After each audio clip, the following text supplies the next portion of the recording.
My name is Margaret Coel. I am the author of 26 books, 4 nonfiction books, one of which is a biography and a history of the Arapaho people called Chief Left Hand. And also, I'm the author of 22 novels, which are set among the Arapahos. So I've been writing for, as you can tell, a very, very long time. Gosh, I guess that's all you need to know. Oh my goodness. But I just want to say again, all of you should introduce yourself in the context of the subject, which is across genre. Oh, I forgot to do that. Yeah, in the context. Okay, across genre. My novels are shelved with mysteries, but that doesn't mean that's all they are. There are a lot of other things that go into the novel. So that's why I was excited to be on this panel, because I think it's something we need to talk about, how fiction generally does not like to be put into boxes.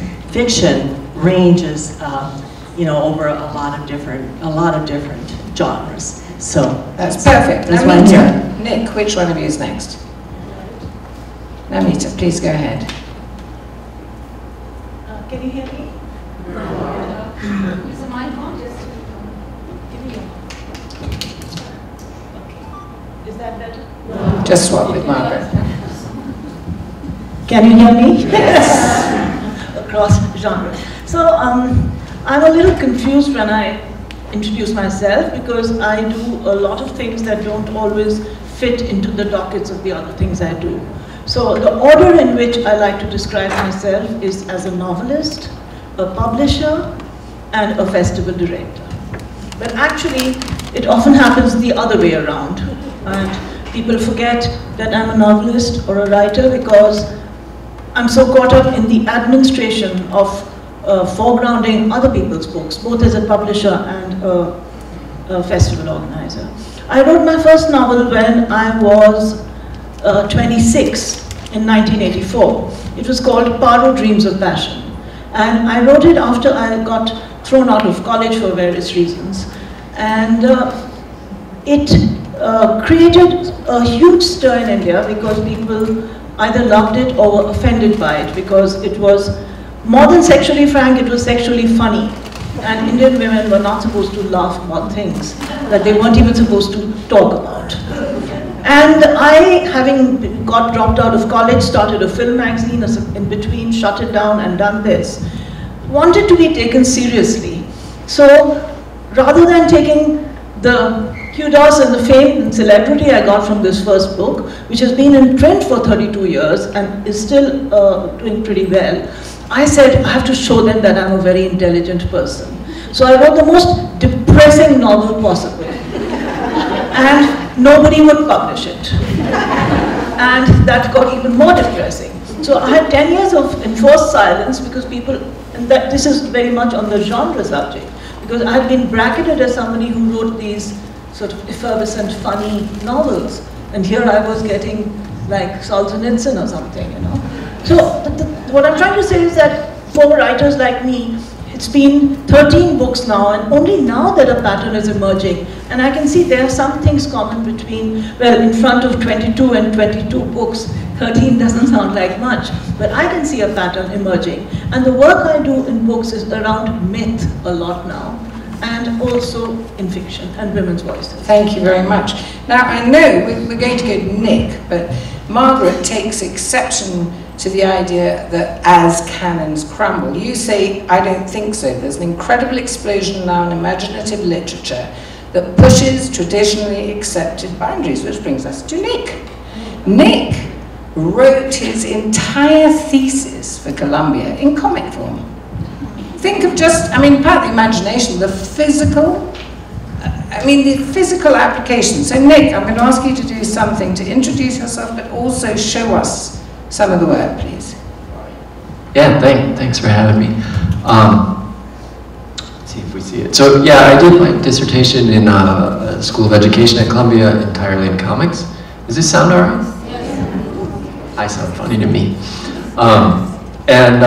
It's very much making an argument for itself and making an argument that we think in ways beyond straight 8.5 by 11 double-spaced 12-point type, that's not all there is. I'd like to, we got it coming up? Is it coming? Oh, there it is. There we go. There it is. And it came out, Harvard put it out as a book but very shortly after I finished it, so you can see it. Can we turn? So it's very much, I love that you talked about boxes. There's a lot of imagery of boxes in here, pushing against boundaries of boxes of discipline and boxes of the different ways that learning has been boxed up, and said that one kind of way of doing things is proper and another kind of way is illustration or decoration. And so the goal of this work was really to bring together image and text, to bring together lots of different ways of seeing and explore them and see how we could expand our understanding when we don't limit ourselves to one way. And just what you can bring in and make visible when you say, we're gonna incorporate the visual alongside the text. And I'll just, I like talking about the dog, so I'll talk about the dog page for just a real quick minute. I talk about ways of seeing, and I mean it quite literally, because I'm talking about images. But I also, I really mean ways of seeing is a much broader ways of understanding. So I think in the case of the dog's sense of smell is much stronger than yours and mine, but what's really important about it is much more nuanced, which means I come and sit in this chair and I know the color of it, I can see the shape of it, but the dog knows who was here an hour ago, knows who was here 2 hours ago, which was me, which I happen to know, and knows maybe about 7 days back in time. So it's sort of a way of seeing that I can't access. And so a big point of this work was to look at how, incorporating different ways of understanding is important for learning, is important for how we do our work. It's not really at the exclusion of more traditional things, but more at the multiplication. I can show more images, but if you want, we can move on now. If you bear with me, and I'm sorry, audience, but we have to be very strict with time here. They get quite upset, quite rightly. In which way, each of you, I think it's obvious with Nick, we can see how his work crosses John's. It's visually obvious. Margaret, you say your work crosses. Namita, you say yours. But explain to me, Margaret first, then Namita. How does your work cross genres? Let's see. Oh, it works. Okay. How does my work cross genres? First of all, I'd like to just start out by talking a little bit about genres and what they are. Genres are marketing constructs. Genres are something that the publishing houses came up with many, many years ago because they had to figure out where bookstores could shelve books. So let's say you want to read a biography on FDR. You go into a bookstore, and if it's just a mass of books everywhere, how are you ever going to find a biography? So genres are just a way of saying, okay, biographies are going to be shelved here, mysteries are going to be shelved over here, and science fiction over here, historical fiction over here.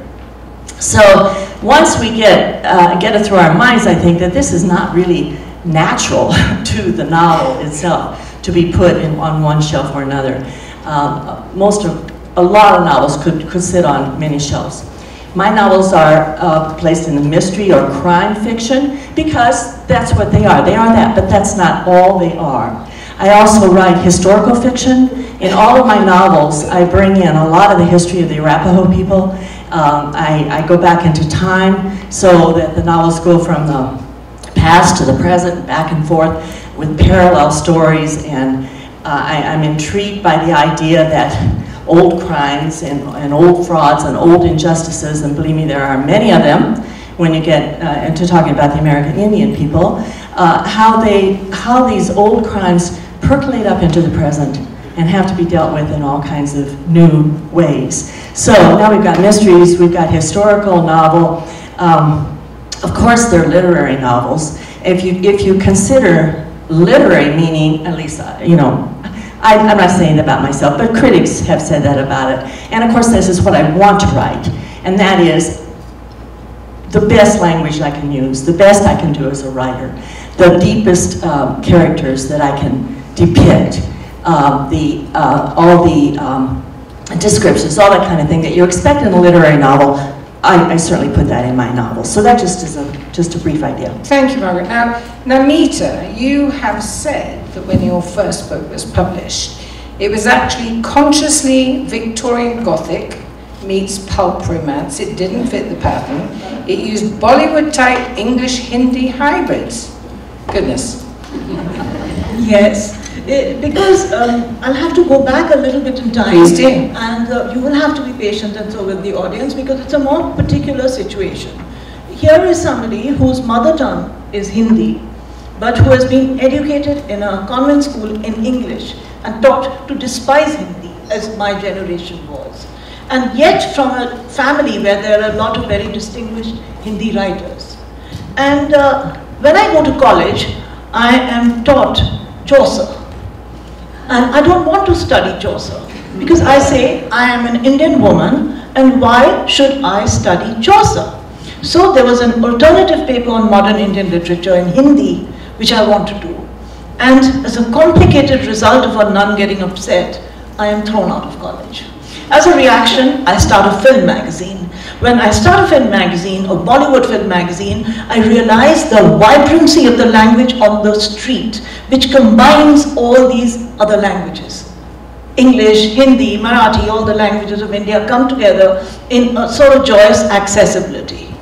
And then I wrote the first novel. So it picked up some of that language, which I must say Salman Rushdie, of course, had already done. He had broken the lines with Midnight's Children of unleashing the Indian English, which is why Pico Iyer called it the Empire Strikes Back. So we are trying in India to discover our own English. So that is one genre to be broken to take possession of a language which is ours. At the same time, to respect all these genres, like I always loved the Gothic novel.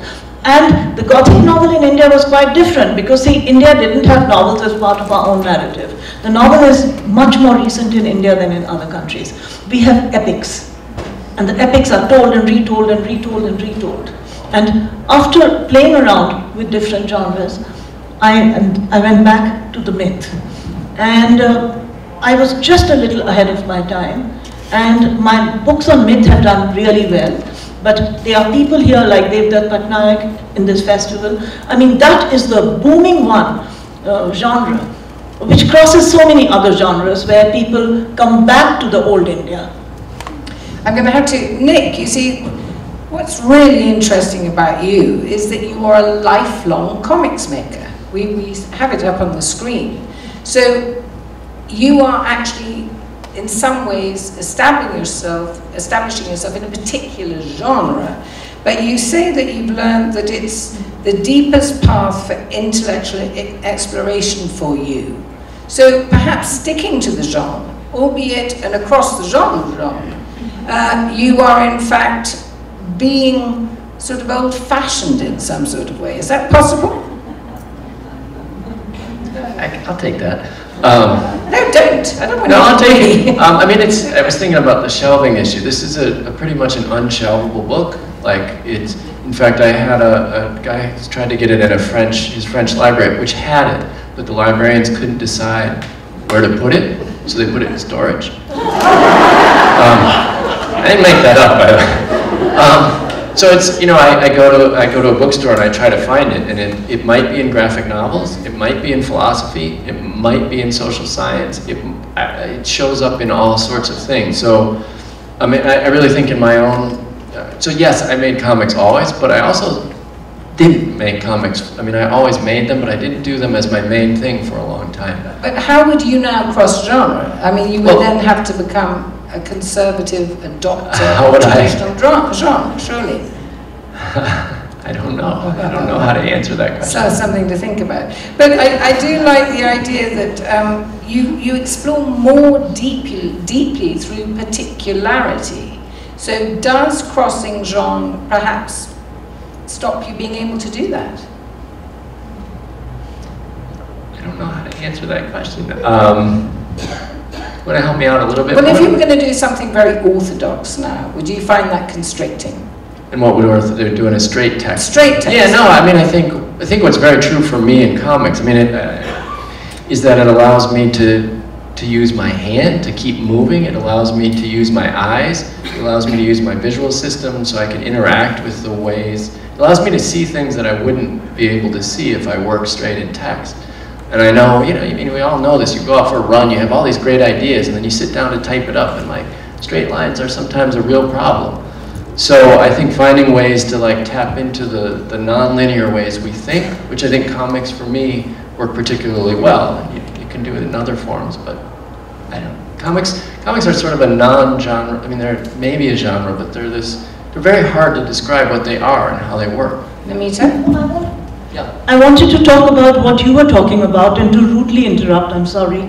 But it's a discussion, you're allowed to interrupt. Well, I think that why the graphic novel is so important and why images are so important is because I think in some ways, at least in India, in the ways I'm watching things, the image is replacing for a lot of people the word. And you know, there are languages that are like Japanese, pictorial, whatever they're called, ideographic languages, which use pictures as their base, and there are phonetic languages like Hindi, and there are languages like the Western languages which are a mix-up of both. But I think in a country like India, which is largely illiterate still, sad to say, images give a new way of telling a story. Sometimes they're very great social impact also. And apart from that, just Instagramming or Facebooking, or somewhere what I'm seeing is a return of the image as the story rather than the word as a story. And I think that in that sense, a graphic novel is a new frontier where the image is given more weight than the word. Right. Can you say that?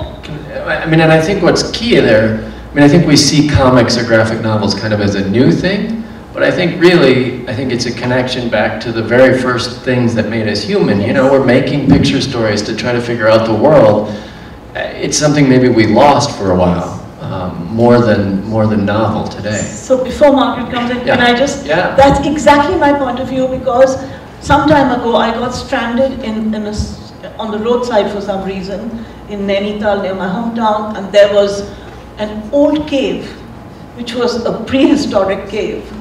And it had these paintings, and I got this vision of people telling stories differently by paint. Sometimes you draw a picture, then you do a dance to instruct, then you sing, and somewhere around the Gutenberg Bible, all these things got dissociated from each other. And I think technology is returning them all to us. And it's up to us which, as you said about the dog, which of the intuitions of understanding we pick up. Yeah. Sometimes all of them gloriously together, and some of them, and that I think is the key to the new understanding of genre. Can I add a tiny clip to that? I mean, if you think of age 0 to 7 or 1 to 7 maybe, you know, kids alternate between drawing and writing words and talking and dancing and singing all at the same time. There isn't this, you have to be doing one, like you said. They didn't have to put it into boxes that says you're doing this thing. They're fluidly moving between whichever one gets their idea up.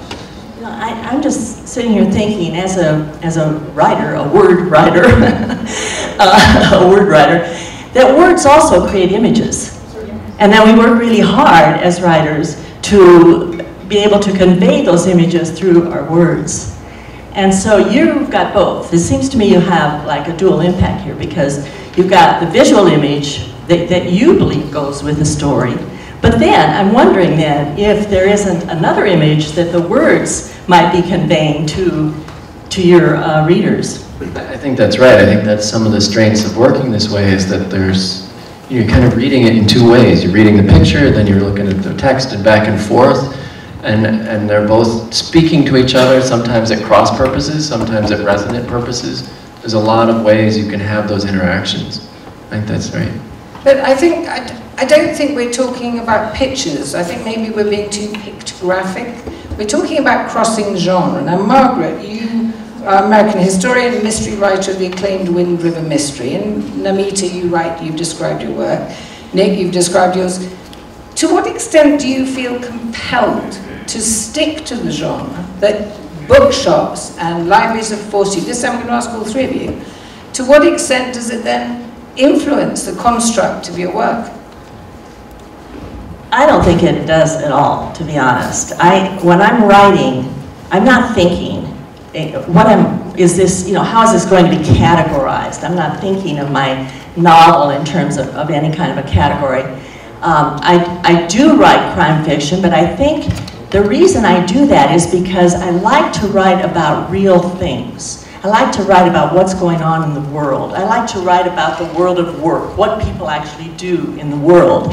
And I enjoy reading crime fiction because I like the puzzle that's involved with it. So I think that's why I gravitated toward that. But when I'm actually writing, I'm not thinking, oh, I have to put in A, B, C, and D because that's all expected in a mystery novel. I never think about that. I think about the story, I think about the characters, I'm just in their lives, I'm living with them, I'm going along with them, I'm seeing what choices are they making and how are their choices going to, what are the consequences? Because that's what a story is. A story is always cause and effect.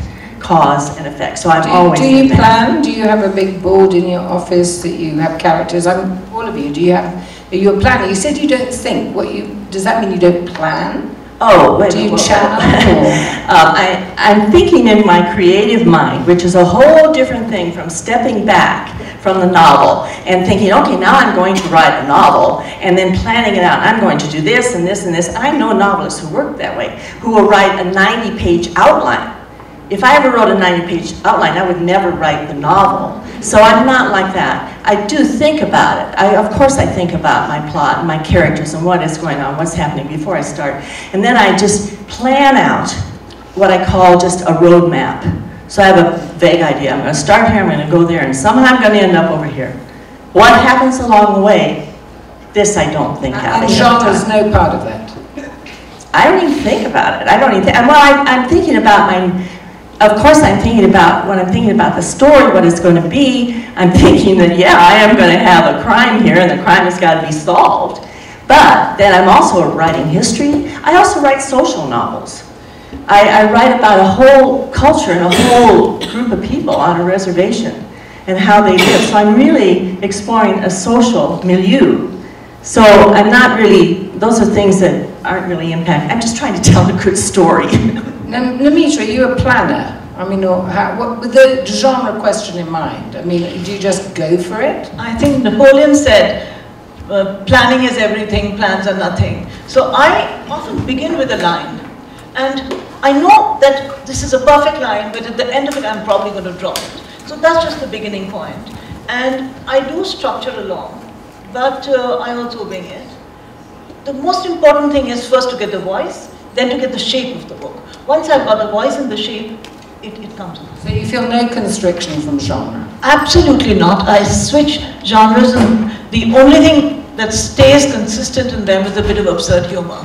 Now, but Nick, you see, you've got a bit of a problem compared to these two, because you are restricted. The genre is a piece of paper that you have to physically squeeze your creativity into. So how can you bust out of that? You keep trying to stump me, don't you? I'm sorry. Can we go back one? And then I'm going to go forward for a second. There's about 4 questions there, right? I mean, one, well, I'll come to the constraint one in a second. But I think in terms of genre, this is a comic book or a graphic novel, if you want to prefer the marketing term, that doesn't fit neatly into any category. So I give you this example just on the left, because I took the idea of parallax, which people know about parallax, or they don't, it doesn't matter, I explain it here, to talk about something philosophical. So is the page about science? And it is as much, and I'm as concerned that the page is as much about teaching you the science behind it, so I have to get it right, as I am about getting the ideas right. You know, I mean, it can't just exist on one or the other. If I get the idea right, not the science part of it right, or I didn't draw it correctly, or any of those things, then I feel it doesn't work for me. And I'm very conscious, and can we go forward now, a couple? One more. I'm very conscious that I think people don't fit neatly in genres. And I don't fit neatly in genres, and I don't think I'm so odd. I was hoping someone would say that. What's that? I was hoping someone would say that. And it's an obvious point. You just made the most important point. People do not fit neatly into genre. Margaret immediately raised the idea that it's absurd, and Namita in her own way has done. So you just said the most important thing. So carry on, because I mean it's so obvious that people often don't say it. Yeah, I mean we don't fit neatly, and I think why should our work? And it's I just wrote the proposal for the follow-up to this, and I said, this is going to be equally unshelvable, and not because I'm trying to, because of what interests me and how I get at an idea. I might get at an idea of, you know, if I want to talk about this water bottle, well, maybe I'm going to talk about the chemistry of it, maybe I'm going to talk about the refraction index of how the light, it doesn't, I mean, how do I get at it so that I can reach other people? And the more angles I come at it, the more ways I have for people to come into the work. Can we go 2 forward, I think? Yeah, so you asked about roadmaps too. So this is the very first thing I made for the book 2.5 years before I finished it. And I share, I've been sharing a lot of my process sketches and talks, and I think it's important both because I think for people who see finished works of anything, and you're not one of those people, you think it's magic. I mean, you think like they just had this thing and there it was. And then also I think this is not like a picture of my thinking, this really is my thinking. It's the sort of use of the tool allows me to figure out stuff, because I have no idea where, I mean, I have ideas I want to explore, but I don't know where I'm going until I draw. So can we go one more? Oh, one more, sorry. So it's really that dynamic of letting, and I know this is true in writing in a different way, but it's, or like you said, you put something down and then you have something to respond to. And I think visually it's the same thing. I put something down and then there's something I can communicate with, I can collaborate with, that might take me in directions. There's a page which is up here a few earlier that's about a discovery of Arab astronomy in the 1300s. There's nothing in my notes that says, you need to study this. Except the drawings I made said you need to think about something that connects to these other pictures. Actually, can we go back 3? This needs to say one more. GPS.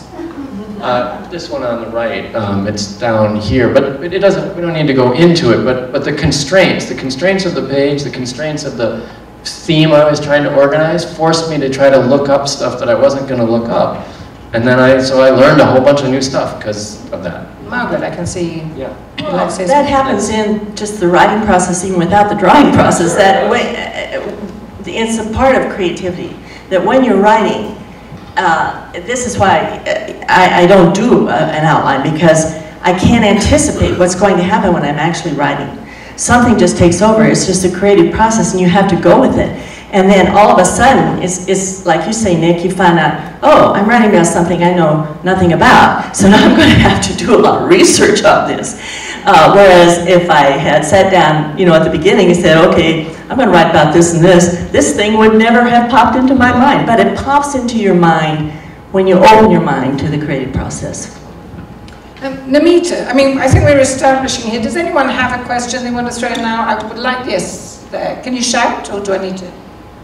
Is each page in and of itself a story, or is there an interconnectedness in all the images that we've seen? And can you read part of, I can't read it from here, can you read part of one so I can better understand what the images and the writing, how they come together? Yeah, I mean, it's a non-narrative in terms of story. There's no story that runs through this. This is a philosophy book of ideas. Each page, some pages can stand on their own, but they're all sort of building on, you know, so like the dog image, it gets referred to later on. So there's things that get picked up, and so it very much is somewhat linear in how you turn pages, but very much not linear in how you hit different things.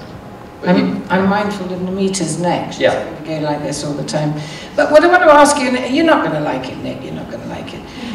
Given that we know that all of you agree that you don't want to work across genre, you work in your own way, I'm going to ask you though, to pretend you do. And Namita, what could Nick, about his work we've learned a great deal, learn from what you say is not a genre, it's classified in the bookshop? What if we say that there are genres, what could he learn, if anything? You have to repeat the question so I can give a even half articulate idea. If we accept there are genres. But I do accept that there are do. genres. Okay. And I accept that they are not. I accept both. But you cross them, as we've seen. They cross each other. Okay, but you do also cross them. What could Nick specifically learn about your approach to genre? And then what could Margaret learn, if anything? Well, my approach is that we are standing before a sea of new and wonderful things that are happening, which is the return of the voice to the, and that's not just animation. It's exactly what he said. I think we can all learn from each other on that, about the children who are dancing and singing, and still we can package it and put it into a bookstore. And so I think what he could learn from me is what I've learned from myth, which is a little more ambiguity and a little less of the paper restrictions. That is, I mean, the interactive novel is there before us, and we haven't still figured out exactly what to do with it. But it's getting there, and I think he's closer to it than both of us, because he is a step ahead. If I can digress, can I answer it in an oblique way? So one of the things that interests me most, both as a writer and as a festival director, is that I live in a country where a huge amount of oral narratives are told by people who you might think were illiterate, but who carry in their head sometimes memories of 20 days of recitation, which none of us here can do 2 days of mental recitation. And they have carried this sometimes through 1,000 years, sometimes. I know somebody who knows 22 days of recitation. He's a Muslim who sings the Hindu Mahabharata, which was composed in the 17th century by a Muslim poet. And when he dies, we're going to lose it. It'll become an archive. So the voice, and what happens with oral narratives is that they are always retold. Every time you tell it a little different, and you pass on the heritage and somebody tells it a little different. So that flexibility within, because you need the format, in the end what makes us not children doing a little dance is that because we can give it that format. So within that format and that discipline of the format, which is what a genre is, we have the flexibility to reinterpret the story each time, which is what the interactive novel is going to be. So Namita talks about the voice. Margaret, same thing. What could your crossing genre attitude contribute to Nick, or to the comic form, or to any other writer? What could I teach Nick or any other writer? I didn't put it like that. What I'm saying what is, could I contribute? Crossing genre, we're establishing you don't do, it's not important, it's important. What could Nick get from it, from the way you approach it? I'm looking at, you know, what I could get from Nick, from all this, looking at things in a different way and expanding your way of understanding something. And so I do try to do that in my own writing. I think we all have to be brave. We have to be brave. We have to reach out, and we have to try things that come to us that maybe, you know, sometimes I have my editor in my head and he's saying, oh, Margaret, I don't know about that, but I have to do it anyway, and push against boundaries all the time. So I think we're all doing that really in different ways. Nick, you talk, very central to yours, unless I'm wrong, is the idea of complexity. Now you have the form that visually and in terms of words is best able to lay out specifics of complexity. Would you agree with that? Best. Yes. Do you think this is that part of the attraction of the comic form for you, that you're able to delineate very clearly the complexities? For me, yes. I think it allows me to have linear, sequential kinds of activity, but also the sort of tangents that we're always making that are, so it allows me to do that. It allows me to make something visual and make something said and just keep moving back and forth. Yeah, I don't know that it's the best, but for me it is. How do you both deal with complexity? Is it something you face? Is it a conscious obstacle? Margaret, is it something you face? The complexity within the story? Yes. Yeah, because things do, you know, as I've said, things do come to you in the creative process that you hadn't thought about, and that can really mess up your story. And then all of a sudden you've got a much more complex and maybe more nuanced and hopefully better story. So how do you deal with it? First of all, I write my novels all the way through. I start on page 1 and I go to page whatever. I don't stop. I stay in the story. I stay in that creative process. But I have, in doing that, I create a lot of problems for myself, problems of complexity. So then when I've got it written, then I go back, and that's when, you know, I have to go into my right brain and start working with these complexities and start figuring out, well, wait a minute, if I've got this over here on page 240, maybe I better introduce it first on page 20. So I have to, I'm always thinking of how can I help my reader to get into this story and to understand this story. And so that's a right brain thing, and that's an editing thing, but in the creative process, I don't worry about complexities. Namita? Yeah. Complexity. Complexity, you know, I used to want to be a literary novelist. It feels very nice to be a literary novelist, and it doesn't matter if your books don't sell so much because you say, oh, I'm a literary novelist. But I found that increasingly, at least in India, literary novels and writers tend to be a bit narcissistic, more and more. And the language problem in India is a big thing because people are writing in English and it's not the language of the experience they're describing. So I would love to write a crime novel. I've begun a crime writers festival which I curate for 3 years, and I've actually watched the crime writing happen in India in different languages. But I know, sadly, that I cannot write a crime novel because I am vague and ambiguous, and that is a part of my style of writing. But I would love to reach out and get that structure, that constructed structure, like you've said, that it would do. I think you could do it. I think you're a writer, and my opinion is that writers write, writers can write whatever they want to write. You might have to, you know, spend a little time, you know, learning a particular craft, whatever, but you're a writer. You can do it. I hope so. It was one of my dreams. But do modern ways of delivering... Sorry? Can I jump on Yes, that? of course, please, well, sorry. I mean, this particular work, my styles switch a fair amount, the way but there's also, I mean, there's cartoonists that can do like 3 lines and really like capture the thing they want, and I am a maximalist cartoon. Like I have to like draw all this stuff and spend 90 hours on a page, and there's, in you saying, thinking about being a fiction, you know, crime fiction being, like I want to like push out of those things, and I do things with students that I think are helping me learn that for myself. But it's hard, even though when I try it, it's hard to then, I'm going to start drawing the way I draw, even though I've tried to go away from it. It takes a while to leap out of those things, out of those genres. The G word. Anyway, sorry. Sorry if I cut you off. But do modern ways of delivering literature, e-books, audio, their impact in social media, you know, memes they can become, influence the way the 3 of you try and tell your stories? This was something Margaret, in fact, brought up. Does the idea of genres influence the writing process, the modern day idea? Who'd like to go first? Namita. Translations are very important to me. As a publisher, I have a company that publishes only translations. And I tried to set up something called Twice Told Tales, where we took stories from across India, told in one language, told them in another, but with the first language as part of the dialogue. It was a bit complicated. We've done 3 of them. We don't know if they're working. So for me, the challenge is always to break the cage of language in a country which is bilingual, trilingual, and try to break across genres by breaking across language barriers, which are the big constriction in my homeland. Margaret or Nick?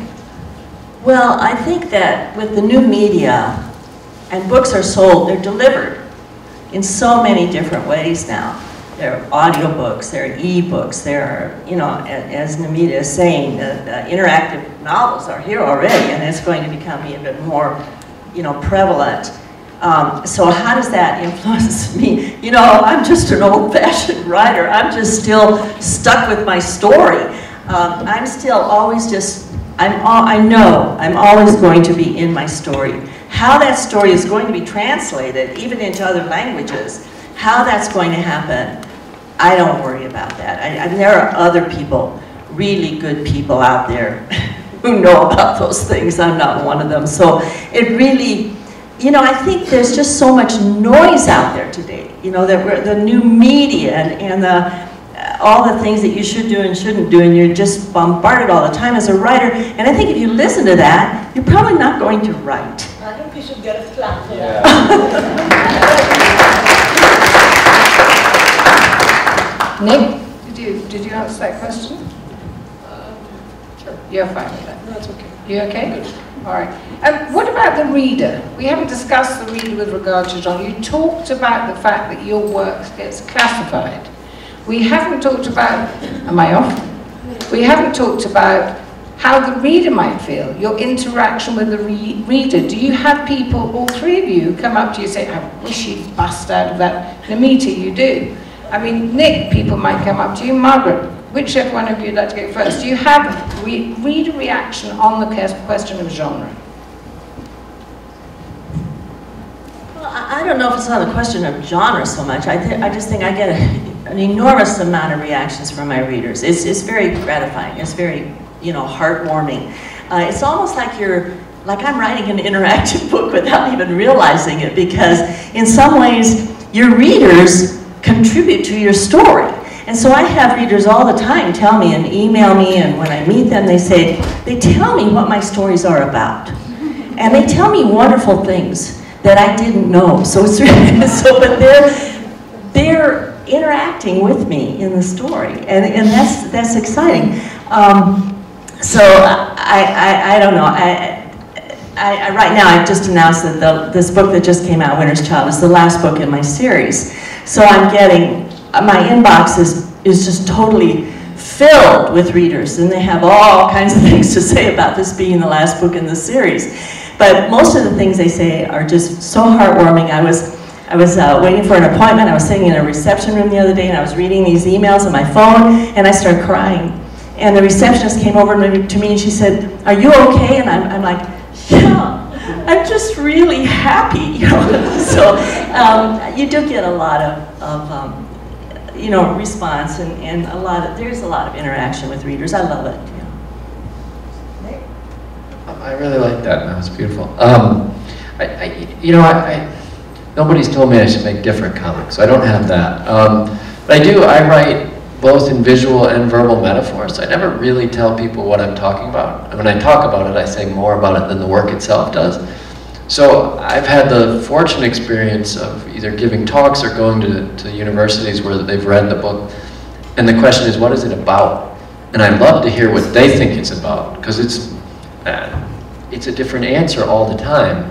And you know, sometimes I don't want all the answers, but I like that it's become their thing rather than, I mean, it's still my thing. I made it, but it means the thing it means to them. And that was something I did very purposefully in how I chose to not include jargon and not include, you know, it's about education in my book, but in my view of the book, but I don't have the word education or schools or anything about that is in there. So somebody else reads it and it applies to how they see themselves in their job or how, whatever it is. And I'm really fascinated to sort of collect those different interpretations. And that helps me think about how to make more work, for sure. It's a layered question for me because I wrote many of my novels in the first person feminine, and a lot of women writers, especially to my first novel, reacted with sort of relief that I was able to write frankly about things they weren't comfortable speaking about. And I always feel that when women write about their sexuality, it is different in a country like India than men writing about their sensuality, because you're really reclaiming your body.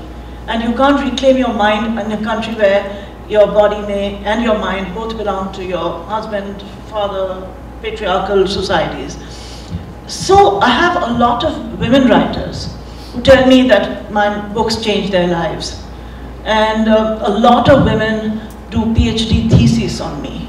So I get these very boring and complicated questions where they are trying to make my books much more complicated than they can. Then I wish I could do a guide for them, because I get really irritated with those questions. Get Nick to do your PhD Yes. thesis next one on your ideas. But there was one book which I co-edited, which I felt changed things a lot for a lot of people. It was a book called In Search of Sita, and Sita is an Indian goddess who had a deep injustice done to her, and it's a vulnerability, a fault line in our culture. And we did this book of 36 essays, and that in turn got about 30 novels and books out of it, and it changed the way people viewed themselves, women. So that got me, wherever I go, I meet people saying, we read that book, it meant something to us. So, dear reader, dear audience, your time has come. Questions? Who would like to begin? Do we have a mic? I can then mic. I can share. We can share. I can use it. I'm going to put one down here to circulate. I think he only have 2 questions.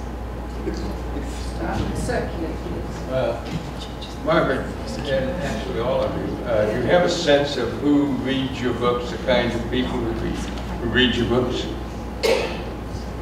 Do we have a sense of who reads our books? Well, I do, and I'm more of a sense now with email, you know, because I used to get letters from people, and it seemed that women would sit down and write letters more than men. But with emails, I get just a cross-section of people. I get as many male readers as I have female readers. And I've discerned that the males, the men, are much more, you know, sympathetic. They're actually feel a lot more strongly about certain things that are going on in the plots than even the women do. So that's been really interesting. So I write for both. I don't write for. Writing for particular. No. I'm writing for a general audience. Anybody out there that wants to read me I'm happy. Well, there are so many books, and some books just get forgotten and somebody remembers them. But there are 2 of my books which are read and read and read over the years. And wherever I go in India, I meet audiences who've read them. One is the Mahabharata for young readers, which is an epic sort of a retold for young and first-time readers. And I've met school children who said they've grown up reading it and things, and that I feel very sort of wise about that. And then my first novel, I'm delighted to say that it was published 32 years ago, and I meet young people who've read it for the first time and are shocked that this old lady wrote such a shocking novel. So I am so delighted that I shock unshockable young people. And I mean, I really, in making it in this form, besides the fact that I loved working in this form, my goal was to reach as many people as I could, because you could read it with low levels of literacy or high academic ones. And I'll say, I used to give away little samples of it, and I still do, but, and I lived in Spanish Harlem, and these guys hung out on my stoop all day, and they didn't work, but they did something to make money. And they hadn't finished high school, and I gave them samples once, and I saw him the next day, and I said, what do you think? He said, yeah, it's all about perception. It's all about how we see things.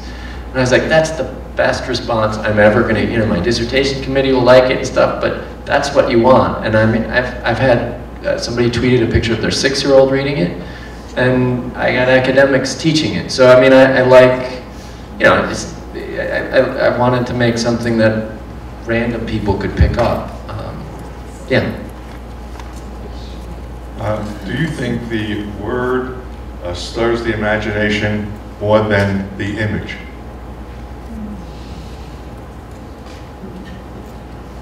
Could you repeat the question?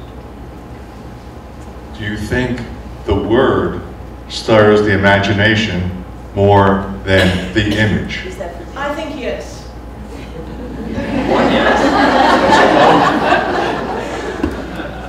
Oh boy, well, for me it would have to be the word. It would be the word that would stoke my imagination more, but I do love images, and I do love, you know, art and all that. Because you have to unlock the word. The image is there, you don't have to unlock it, you just interpret it. I said that you have to unlock the word. It's less passive. And each person unlocks the word differently from how they have learned that word, which keeps changing. And so there's more of the imagination there. Whereas the image has to be interpreted.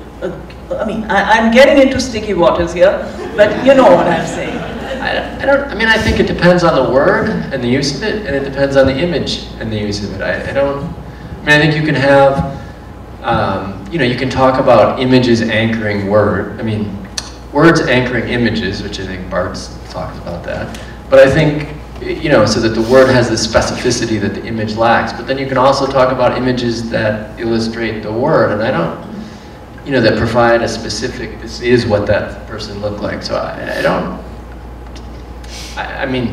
don't have an answer to your question, but I think it really depends on how you're using the word and how you're using the image more than you can give a blanket answer. But that's... I don't know, it also seems that words can be so much more ambiguous and different people can get the totally different meanings out of the same series of words. You know? And I wrote a novel about 5 years ago where I used a lot of, what are they called, emojis? And I filled up the book with, because the person whose voice the book was written on was the sort of person who'd use them. And my editor was horrified, and he said, you can't do this, but I said, I can do it. And in the end, well, we compromised, and lots of them got thrown away. Can we have some 2 quick questions? Yeah. Can you just shout so we don't have to read this week? So, just to get back to genre for a moment. So genres, I agree with what you said about people aren't genres, right? But genres are really valuable as well. And sometimes I like genres. Sometimes I just want to read a really good crime novel, like the Girl from Dragon Tattoo or whatever, right? And also, I think for you, for example, what you're really doing is a pastiche of lots of different genres. You're kind of taking genres and breaking them up and recombining them into separate parts. I like that. Yeah, so just what you think about that in terms of when you think about genre. Clearly, that book you've produced doesn't fit into any specific genre. Like you said, I put into storage in the library. But just how genre plays into how you created this work. I think that's great. I mean, so much about thinking about like different disciplines or different genres. I think it's those collisions between them where really exciting things happen. And for me personally, I mean, I like to, you know, if I can draw on an image from popular culture for part of the picture, but that's colliding with something from philosophy in the same thing, that different people, you know, they speak to each other, you know. And I think, for me, I think comics is a place where you can have this like very cartoony thing and this very realistic thing, and they can live in the same space somehow, because the rules of images work out that way. So it's this really like fertile space for those two things to hang out and have a conversation that they wouldn't have in some other form. I really like what you said. I don't have much more to add. Thanks. I'm just going to allow, because we have literally run out of time. Margaret and Namita, did you want to come back on the gentleman's question? Not really, because I think it was specific to... No additional points? Well, I think we are taking, you know, as you said, pieces of different genres and putting them all together. So, but I think that not all mystery novels will have that. Not all sci-fi novels will have pieces of other genres, but we happen to be writers who like to work that way. So, I'm told we've got 2-3 more minutes. Okay, so I was saying, but there is a certain comfort in the predictability of a genre. And then there is a discomfort if you find that you think you've settled down to read a certain genre.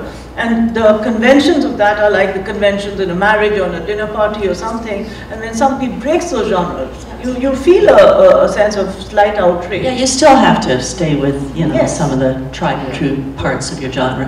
I mean, let's go to see a romance. There was a question there? Isn't that partly what you do in your books? Like you talked about the first book that you wrote. Isn't that partly what you do? You kind of work in genre, but then you do things that are unexpected. And Yes. So I took 2 genres that were very unlike each other, but at the same time, I think there's a joy in a novel which is perfectly delivered to be contradictory to everything the session was about. Perfectly constructed genre novel is a work of art. That's the joy of literature. Yeah. So the question is simple, actually. So how do we negotiate the dominance of the novel as the genre, right? So the novel as a genre is a dominant genre, right? So and it's a reality of the world, right? That at least the modern world, right? So everybody's writing novels. How about short stories, poetry, playwriting, right? So the novel is a commercially dominant genre, is a culturally dominant genre. And specifically in other countries like India, for example, right? Why should the novel be a dominant genre in India? Can I respond first to that? I'd say that you have to remember the word novel means something new. And the real joy of the novel is it is always something new. A novel is a primary human story. And that's why it adapts across, it clashes with the epic in India sometimes because it's much smaller usually. But the novel is constantly reinventing itself, remaking itself, and re-recognizing itself, and that's why it is the dominant genre. Because it can mimic anything. What do you feel? Oh, absolutely. I couldn't have said it as well as you did.